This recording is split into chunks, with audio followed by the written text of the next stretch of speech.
जय मां कामाख्या, जय मां जगदम्बा। दोस्तों, सभी साधक साधिकाओं का स्वागत है मेरा चैनल कामाख्या क्या घोरी में।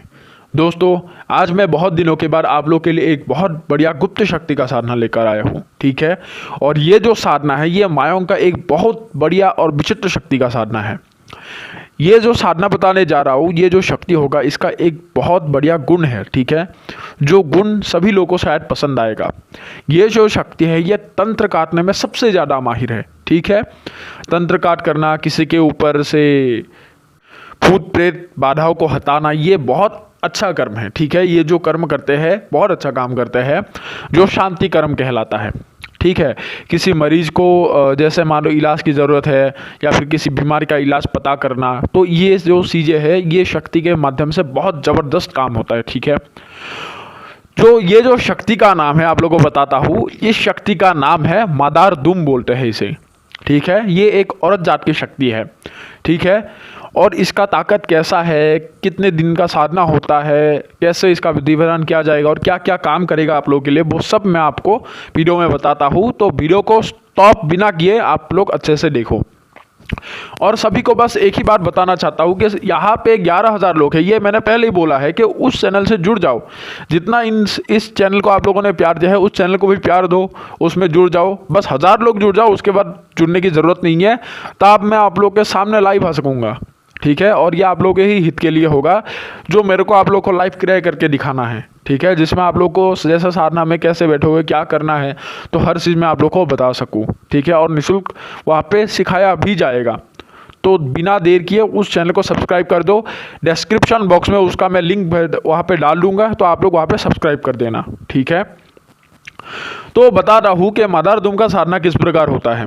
सबसे पहला क्या होता है कि इस शक्ति का साधना करने के लिए आप लोग को करना क्या होगा कि शुक्ल पक्ष के प्रथम जो मंगलवार आएगा वो मंगलवार से इसका साधना किया जाएगा। ठीक है, रात्रि के 12:30 बजे के बाद, अर्थात दूसरे प्रहर से। ठीक है, दूसरे प्रहर से शुरू करना है। और इसका जो स्थान होगा, स्थान क्या होगा कि स्थान इसका जो आप लोग को लेना है नदी के किनारे। ठीक है, सिर्फ नदी के किनारे में ही साधना होगा। और अगर नदी के किनारे में शमशान घाट हुआ तो बस सोने पे सुहागा, ये समझ लो। अगर शमशान घाट हुआ तो बस और किसी जगह की आवश्यक नहीं है, बहुत उत्तम होगा। और साधना एक ही बार में आप लोगों को सिद्ध हो जाएगा। और इस शक्ति का जो साधना होता है कितने दिन का होता है, सिर्फ 6 दिन का होता है। ठीक है, सिर्फ और सिर्फ 6 दिन का होता है। और ये जो शक्ति होता है ये माता काली का ही एक सेविका होता है। ठीक है, ये मादार दुम बोलते हैं इसे। ठीक है, तो आप लोग को करना क्या होगा और किस प्रकार इसका विधि विधान होता है वो सुन लो। तो शुक्ल पक्ष के पहले मंगलवार से आप लोग को शुरू करना होगा। वस्त्र इसमें क्या होगा, इसमें आप लोग कुशा का आसन लोगे और उसमें काला धोती पहन के आप लोग वहाँ पे बैठोगे। ठीक है, जो वस्त्र होगा काला धोती या फिर निर्वस्त्र पहन लो, निर्वस्त्र हो जाओ। और अगर काला धोती पहनते हो तो वहाँ पे बिना सिले हुए जो वस्त्र होता है वो आप लोग परिधान कर सकते हो, उसमें कोई दिक्कत नहीं है। तो उसके बाद करना है क्या है, सामने आप लोगों को कुछ सामग्रियाँ रखना होगा। सबसे पहला क्या होता है कि सरसों का एक दिया आप लोगों को जलाना होगा। ठीक है, सरसों का दिया जलाने का एक नियम है, एक मंत्र पढ़ के ही आप लोग को सरसों का दिया जलाना पड़ता है। जो विधि विधान में जो भी साधक साधना करेगा इस साधना को उनको बताया जाएगा। उसके बाद आप लोग को करना क्या है कि साथ में कुछ और वस्तुएं लेके जाना है। सबसे पहला क्या होता है, जो आप लोग यहाँ पे घेरा लगाओगे वो आटे से घेरा लगाओगे। ठीक है, और उसमें भी क्या होगा, उसके सुरक्षा मंत्र को आप लोग को सबसे पहले एक नियम विधि का विधान के हिसाब से आप लोग को पहले सिद्ध करना होगा। उसके बाद उस आटे से वो सुरक्षा घेरा को आप लोग लगाओगे जिसके अंदर आप बैठोगे। ठीक है, और शरीर सुरक्षा भी करके बैठना है जिसमें शक्ति आपको नुकसान ना पहुँचे। और दोस्तों याद रखना, मादार दुम के अंदर, ठीक है, 101 डायन का शक्ति होता है। तो सोच लो कितने ताकतवर ये शक्ति हो सकता है। ठीक है, 101 डायन का इसके अंदर शक्ति होता है, जो ये समझ लो 100 हाथियों को भी पछाड़ सकते हो। इतना सामर्थ्य होता है इस शक्ति के अंदर। ये कोई ऐरा गहरा शक्ति नहीं है। ठीक है, जितने कम दिन का साधना है उतना उग्र भी होगा। थोड़ा सा इसमें मंत्र जाप ज़्यादा है। तो आप लोग को करना क्या होगा कि इसमें कमल गट्टे की माला से, जो पैशाचिक विधि से संस्कारित हो, वही कमल गट्टे के माला से आप लोग को जप करना होगा। ठीक है, और हर दिन 3 वस्तु आप लोग को लेके जाना होगा। ठीक है, एक जिंदा काला मुर्गा, उसके बाद एक देसी दारू का पौवा, ठीक है, जैसा भी अगर देसी दारू ना मिले आप लोग ले जाओ, ठीक है। और उसके बाद क्या ले जाना है कि जो भुनी हुई मछली है, 2 बड़ा, थोड़ा सा बड़ा हो, इतना भी छोटा ना हो, चाहे 100-100 ग्राम का हो, इतना सा बड़ा मछली 2 भून वहाँ पे उबाल के जैसे होते हैं भाज के, वो लेके जाना है आप लोग को, ठीक है। उस जगह में ये 3 वस्तुएं लेके जाना होगा। काला मुर्गा याद रखना, एक साधना मैंने बताया था रेत्रराज का शायद, तो उसी में ही जो विधान में बताया है कि काले मुर्गे को बलि देना है, तो इसमें भी ये इसको बलि देना होगा उसके लिए। लेकिन जो दोनों वस्तुएं ले जाओगे, दारू और मछली, उसको हमेशा उस जगह में ही रख कर बस चले आना है। और ज़्यादा से ज़्यादा 6 दिन का ही है, तो अनुमान लगा लो 2 करके होगा, क्या होगा 6 दिन का कितना आ गया, उतना ही मछली आप लोगों को लगेगा, ठीक है। तो वो वस्तु आप लोगों को लेके जाना होगा। तो सबसे पहला तो होता है सुरक्षा घेरा, आप लोगों ने लगाओगे तो, और जो सुरक्षा घेरा है उसके अंदर ही दिया को लगाओगे, और उसके सामने आप लोगों को जो भोग है वो वहाँ पे रख देना है, और मुर्गे को वहीं पे ही पैरों में बांध कर अच्छे से रख देना है, ठीक है। उसके बाद आप लोग को कमल गट्टे की माला लेकर सबसे पहला क्या होता है, उसको आकर्षण का एक मंत्र होता है, उस आकर्षण मंत्र को 7 माला जप करना होगा, ठीक है।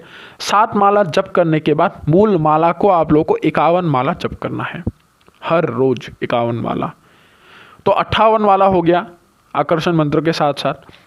उसके बाद क्या हो जाता है, जैसे ही ये 51 माला पढ़ोगे तो उसी में ही आप लोगों को ये जो मादर दुम है ये आप लोगों का क्या कहता है, अनुभव करना शुरू कर देता है, ठीक है। और उसका अनुभव बताता हूँ कैसा होता है कि जब मदारदुम आता है कैसा आवाज़ करता है मैं बताता हूँ। सबसे पहला क्या होता है, ऐसा लगेगा कि कोई बड़ा सा मछली पानी में फुदक रहा है, ऐसा आवाज़ आता है, ठीक है। जैसे जल पिशाच के साधनाओं में अक्सर पानी में खुल करता हुआ आवाज़ आता है जल परियों के साधना में, उसी प्रकार ही मदारदुम में भी इसमें वो आवाज़ करता है, ठीक है। और मदारदुम देखने में क्या होता है, एक औरत होता है जिसका बाल आपके ज़मीन को छू रहा है, ठीक है, और उसका पैर उल्टा होगा लेकिन हवा में खड़ा रहता है वो, ये याद रखना, ये ज़मीन से जुड़ा नहीं रहता, ये हवा में खड़ा रहता है, जिसका पैर उल्टा रहता है और निर्वस्त्र होता है ये, ठीक है। और उसका शरीर कटा हुआ होता है, और उसके जो बाल होते हैं वो सफ़ेद रंग का भी हो सकता है, ठीक है, एकदम से सफ़ेद रंग का भी हो सकता है, क्योंकि ये काला या फिर सफ़ेद ऐसा रूप ही धारण करके आते हैं, लेकिन वस्त्र नहीं होगा और दिखने में बहुत गंदा होगा और बहुत ही मतलब खतरनाक चेहरा होगा, ठीक है। जो साधक साधना करेगा उसको साहसी होना बहुत ही आवश्यक है, बिना साहस के इस साधना को कोई भी पूरा नहीं कर सकता, ठीक है। उसके बाद आप लोग को करना क्या है कि हर दिन आप लोग को कुल मिला के 58 माला जप करना होगा, आकर्षण मंत्र को 7 माला और मूल मंत्र को आप लोग को 51 माला आप लोग को जप करते रहना है, ठीक है। उसके बाद आप लोग को करना क्या है, जैसे ही आप लोग का साधना उठ जाए, ठीक है, घेरा को काट के, घेरे को काटने का मैं नियम आप लोग को समझा दूंगा। उसके बाद घेरे को काट के जो सामग्री है उन लोगों को उठा, उस चीज़ों को उठा लेना है, उसका शरीर को बंधन करके खीरे को काटो, और उसके बाद भोगों को थोड़ा सा सामने रख दो, ठीक है, थोड़ा सा सामने रख के या फिर किसी भी कोने में वहाँ पे रख दो। रख के आप लोगों को बिना पीछे देखे सीधा घर की ओर निकल के चले आना है, और रास्ते में किसी भी मोड़ पे घर पहुँचने से पहले आप लोग को आवाज़ भी आ सकता है, जैसे आपका नाम साहिल है या फिर राम है, आपको राम कहकर आपको पुकार सकता है। लेकिन याद रखना, यहाँ पे जो निशिदाक है, निशिदाक की तरह ये 2 बार आवाज़ कर सकता है, ठीक है, लेकिन 3 दफ़ा नहीं बोलेगा। तो आप लोग को उस जवाब का जो उत्तर है कुछ भी नहीं देना है, बस आप लोग को बिना पीछे देखे चले आना है। तो ऐसे ही करते करते आप लोगों को जैसे ही जो 6वें दिन होगा वो मिलेगा, जो 6वें दिन आखिरी दिन होगा, उसी दिन ही क्या करता है मदारदुम आपको थोड़ा सा डराने के लिए कोशिश कर सकता है, ठीक है। छींकने का, चिल्लाने का, गुर्राने का, बहुत सारे आवाज़ आ सकता है, ठीक है। कई कबार क्या होता है 2 काला सांप भी दिखा सकता है आप लोग के सामने, ठीक है। कोई मान लो कोई काला सा सांड आप लोग के पीछे है, पीछे दौड़ कर आ रहे, आपको टक्कर मारने वाला होता है, लेकिन सुरक्षा घेरा पहुँचने के 2-3 कदम पहले ही वो अंतर्ध्यान हो जाएगा, मतलब गायब हो जाएगा, ठीक है। तो उसमें आप लोगों को डरना नहीं है, बस एकाग्रचित होकर अपने गुरु का ध्यान करके, अपने इष्ट का ध्यान करके बस जप करते रहना है, ठीक है। माता काली का स्मरण करो, बस जप करते रहो, ठीक है। तो जैसे करते करते आप लोगों का आखिरी माला होगा या फिर 2 माला शेष रहेगा, तो उसी में ही मदारदुम आप लोगों के सामने आ जाएगा, और मदारदुम आपको चीख चीख कर बोल सकता है कि मेरा भोग दो और यहाँ से चले जाओ, नहीं तो मेरे हाथों ही तेरा मृत्यु निश्चित है, तू मर सकता है, तू मारा जाएगा, तेरा परिवार को ख़त्म कर दूंगा, परिवार में जितने भी लोग हैं सभी लोगों को आपका नाम भी बता सकते हो, इसको मैं मार दूंगा, ऐसे कर दूंगा, वैसे कर दूंगा। तो ये डराने की कोशिश है और कुछ नहीं, बस परीक्षा रहता है, ठीक है। और जो भी साधक इस देवी को सिद्ध कर लेता है तो मादारदुम उसके हर एक इच्छा को पूर्ण करता है और हर तरीके के से तंत्र से हो, शत्रुओं से हो, ये रक्षा करता है, क्योंकि शत्रु के मारन के लिए ये एक ब्रह्मास्त्र से कम नहीं, ब्रह्मांड अस्त्र के समान शक्तिशाली है, जो ब्रह्मास्त्र से भी 100 गुना शक्तिशाली है, ठीक है। तो ये समझ लो कि मादारदुम ऐसे साधक का रक्षा करते हैं। तो जैसे ही आप लोग आखिरी माला को किसी भी हालत में पूरा कर लोगे, तो मैं लिख के देता हूं कि कोई भी साधक के अंदर इतना सामर्थ्य नहीं होगा वर्तमान साधक में कि आपको क्षति पहुंचा सके, ठीक है। और इसको कोई भी इंसान मार नहीं सकता, उसको बांध सकता है लेकिन मार नहीं सकता। और अगर मान लो जिस इंसान ने आपके ऊपर कर्म किया है, ठीक है, अगर आपने अपने शक्ति को बताया तो वो तांत्रिक अगर उसको उठाकर लाके आपके सामने पैरों में भी फेंक देना है तो उसको पैरों में भी फेंक सकता है, इतना सामर्थ्य होता है, ठीक है। ये पलक झपकने से पहले ही आप लोग का काम करके सीधा आने में सामर्थ्य होता है ये शक्ति, ये देर नहीं लगाता। और अमावस्या के दिन बड़े बड़े जितने भी काम हैं, ठीक है, जो दूसरे शक्तियों से नहीं हो रहे तो इससे काम ले सकते, मतलब अमावस्या के दिन इसका ताकत चरम सीमा में होते हैं, जो फुल पावर से ये काम करता है। मतलब नॉर्मल दिनों से अमावस्या के दिन ज़्यादा ताकतवर काम लिया जाता है, ज़्यादा बड़े बड़े काम इससे लिया जाता है मादारदुम से, ठीक है। अगर मान लो ऐसा होता है कि कोई इंसान बीमार है, उसके घर भेज दे कि इसका बीमारी को देख कर आओ, तो वो जाके 2 बार आवाज़ करता है छत के ऊपर या फिर दरवाजे के ऊपर, टक टक आएगा, खटखट आएगा, तो वो इंसान समझ आएगा कि वो शक्ति आया था, आके बस उसका तरीका उसको बता देगा। आप उस इंसान को बता दो कि ऐसे करने से तेरा बीमार ठीक हो जाएगा, तो वो ऐसे ही ठीक हो जाएगा, चाहे कितने भी बड़े भूत प्रेत पिशाच कैसा भी उसके ऊपर लगा हो, कितने भी बड़े तंत्र करके रखा हो, ठीक है। किसी के ऊपर कोई ताबीज़ गढ़ के रखते हैं तो हाथ छलान बोलते हैं, वो मादारदुम आपको सिखा देगा कैसे क्या करना है। तो जहीं पे भी सामान गाड़ के रखा होगा, तंत्र किया होगा, वो सामान को वो खुद उठाकर आपको बता देगा कि यहाँ पे सामान है, उसको उठाओ। ऐसे होता है, हाथ चलान भी दे सकते हो, ठीक है।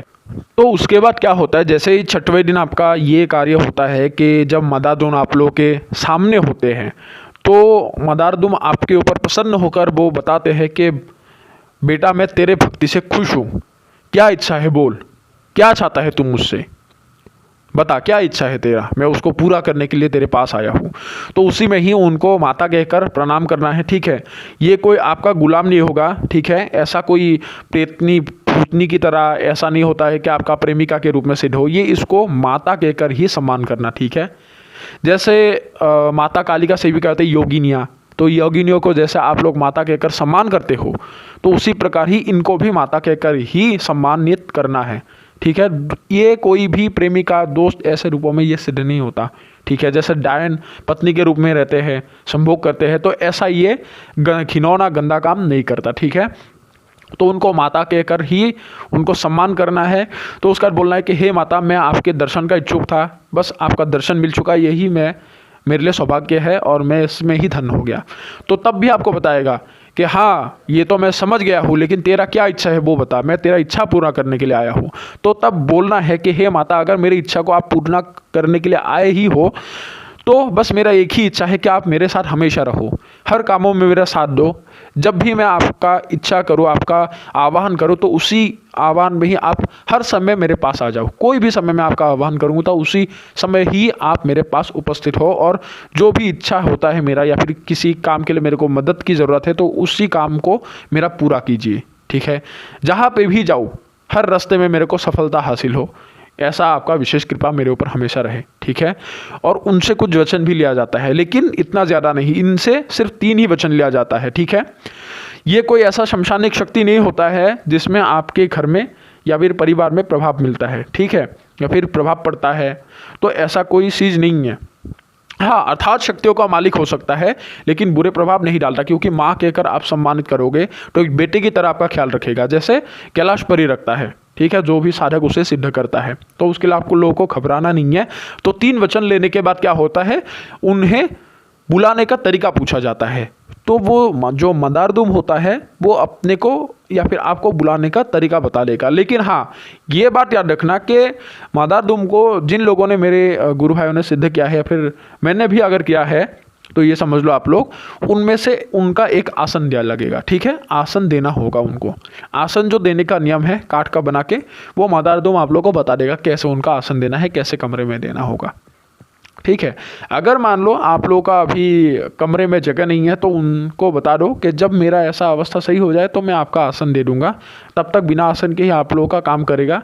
लेकिन एक समय होता है जब मदारदूम ही आप लोग के हर इच्छा को पूरा करके ऐसा तो अवस्था लाएगा जब एक आसन नहीं हजारों आसन आप देने के लिए काबिल बनोगे, तो तब एक आसन एक कमरे बना के उसमें दे देना, ये अच्छा रहता है, ठीक है। जैसे हमारे गुरु भाइयों ने सिद्ध किया है तो उन लोगों के शक्तियों का आसन है, तो इसलिए आसन बहुत एक ज़रूरी चीज़ है शक्तियों को विराजमान होने का। जैसे एक भगवान का मूर्ति लेकर स्थापित करते हो तो शक्तियों को भी स्थान देने का, फिर बुलाने के जो कमरा होता है, साधना कक्ष होता है, उसमें आसन देना एक बहुत बड़ा नियम है, जिसमें आपका शक्ति बरकरार रहता है। उस जगह में, उस इलाके में आपका ही शक्ति चलेगा। बाकी कोई भी तांत्रिक आपके ऊपर तंत्र करने के लिए आए आपकी जगह में, वो आपको हरा नहीं सकेगा, ठीक है, उसका नियम होता है। तो वो जानकारी मैं आप लोगों को किसी दूसरे वीडियो में बताऊंगा कि आसन का महत्व क्या होता है, ठीक है। तो अभी आप लोगों को बताता हूँ, हाँ, जैसे ही वो उनके जो उन्होंने आप लोगों को जवाब दिया है जो बुलाने का तरीका, वो तरीका बताने के बाद याद रखना आप लोगों को उनका जो भोग है वो भोग उनको समर्पण कर देना है, ठीक है, कि ये आप लोगों का भोग हो गया। और जो मुर्गा होता है, मुर्गे को उनके सामने ही बलि दे के बोलना है कि हे माता, मैंने आप लोगों के लिए, आपके लिए ये जो भोग है, ये भोग को आप स्वीकार करो। तो मुर्गे का गला काट के बस उनमें से रख देना है, ठीक है। और आखिरी दिन एक केले का पट्टा ले जाना, बताना भूल गया, केले के पत्ता एक ले जाना, मुर्गे का जो शीश है उसको काट के उस केले के पत्ते में रख देना, ठीक है। और बाकी का जो मच्छी वच्छी है तो वो भी केले के पत्ते में रखना। हर रोज ले जाओगे तो भी कोई दिक्कत नहीं है, क्योंकि अच्छा होता है, ज़मीन में मत रखना तो अच्छा होता है, ठीक है। तो ये चीज़ें रख देना, लेकिन भोग देने से पहले सुरक्षा जरूर काटना, क्योंकि बिना सुरक्षा काटे वो शक्ति भोग ग्रहण नहीं कर पाएगा, तो सुरक्षा को काटना जरूरी है, ठीक है। आखिरी दिन क्योंकि आप लोगों को वचन दे देगा, वचनों में बांध लोगे, ठीक है, और उनको प्रसन्न भी कर लोगे, तो आप लोगों का कोई समस्या नहीं है। उस दिन खेरे से बाहर निकाल के उनको प्रणाम करके वो भोग दे सकते हो, ठीक है। क्योंकि अक्सर साधक क्या करते हैं, शक्ति से होने के बाद भी डरते हैं। वचन लेने के बाद आपका नुकसान नहीं करता कभी भी, ये याद रखना। चाहे आपको बुलाने का तरीका बताए या ना बताए, जैसे ही वचन हो गया तो ये समझ लो उस चीज़ से आप सुरक्षित हो गए उस रात के लिए और हमेशा के लिए। तब क्या होता है, जब मदद लेना होगा तो कैसे लोगे, इसके लिए क्या होता है, उसको बुलाने का तरीका पूछा जाता है। तो अभी बताता हूँ कि मदारदूम आप लोगों का क्या क्या कर सकता है। जो मदारदूम होता है ये कुछ भी कर सकता है, जिसमें 101 डायन का शक्ति हो। तो सोच लो, मारन का विद्या इसके जैसा माहिर कोई भी ना हो, इतना ही बता सकता हूँ आप लोग को, ठीक है। एक साथ 10-11 आदमी को ख़त्म कर सकते हो एक ही बैठक में, एक झटके में मार सकते हो अगर ये सिद्ध हो गया, ठीक है। क्योंकि ये बुरे काम होता है, उसके लिए मैं किसी को उत्साह नहीं दूंगा, क्योंकि जिसके अंदर जीवन देने का सामर्थ्य ना हो तो मारने का भी नहीं। हाँ, अगर बचाव में आप खुद का बचाव करते हो तब बात अलग है, खुद को बचाना हो तो, लेकिन किसी भी कामों में किसी का मारण करना ये बुरी काम है, ठीक है। उसके बाद मोहन, मारन, वशीकरण, उच्चाटन, विद्वेषण, ये आसान काम होता है। षटकर्म जो होते हैं ये बिल्कुल आसानी से कर देता है। कड़ा धन को निकालना, सामान को इधर से उधर उठाकर लाना, उठाकर ले जाना, ठीक है। और जो भी साधक इसको कर लेता है, धन धन्य से पूरा ही कर देता है आप लोग को, तो धन की कोई आशा रखना ही नहीं है, ठीक है। आप लोग का ऐसा ऐसा रास्ता ही खोल लेगा तो आप लोग कहीं पे जाने की, किसी के सामने हाथ फैलाने की आवश्यक ही नहीं पड़ेगा। खुद अपने समय का बेताज बादशाह मालिक बन जाओगे, बड़े से बड़े तांत्रिक को भी टक्कर दे सकते हो, इतना सामर्थ्य हो, ठीक है। तो उसके लिए आप लोग घबराने नहीं है। अभी कई बोलते हैं कि धन का बारिश उसके बाद होता है, गड़ा हुआ धन को निकालना, धन लाके देना, तो ये हर चीज़ों को कर सकता है, लेकिन ज़रूरत के हिसाब से ही होता है एक चीज़। और एक चीज़ को जितने तक हो उतना सीमित तक ही रखो, जब सीमा के बाहर जाओगे तो हर खेल बिगड़ जाता है, ठीक है। तो पहले शक्ति को समझने के लिए कोशिश करना। पहले शक्ति अगर नया ना सिद्ध कर रहे हो, आपको सिद्ध हासिल हुआ है, तो पहले शक्ति को चला के उसके बाद फ्री हो लो, ठीक है। फ्री हो जाओ, उसको अच्छे से चलाओ, उसका भाव को पढ़ो, उसको समझो, उसके बाद अपने के लिए जो भी काम करना है, जो भी इच्छित काम है, उसके लिए उसको आदेश दो। तब देखना शक्ति को चलाने में तुम्हारे जैसा निपुण कोई नहीं होगा। तो दोस्तों, कैसा लगा आप लोगों को आज ये साधना की जानकारी? ऐसे ही गुप्त गुप्त साधनाओं को जानने के लिए हमारे चैनल को ऐसे ही प्यार देते रहिए, और जो दूसरा चैनल है उसको भी प्यार देते रहो। अगर कोई साधक इस साधना को करना चाहता है तो हमसे संपर्क करें, और अगर किसी को ट्रांसफ़र लेना है तो हमसे व्हाट्सएप के जरिए मैसेज करके इजाज़त ले और उसका जानकारी ले। अगर सही लगे तो ट्रांसफ़र ले सकते हो, और अगर मान लो जानकारी जान के भी आप लोगों को गलत लगे तो लेने के लिए कोई दिक्कत नहीं है, ठीक है, क्योंकि किसी को हमने बांध के नहीं रखा है। तो इतना समझ लो, क्योंकि ये जो बात है आज कुछ लोगों के लिए बता रहा हूँ, ठीक है। तो अभी सभी लोगों से इजाज़त लेता हूँ। जय माँ कामाख्या, जय माँ जगदम्बा।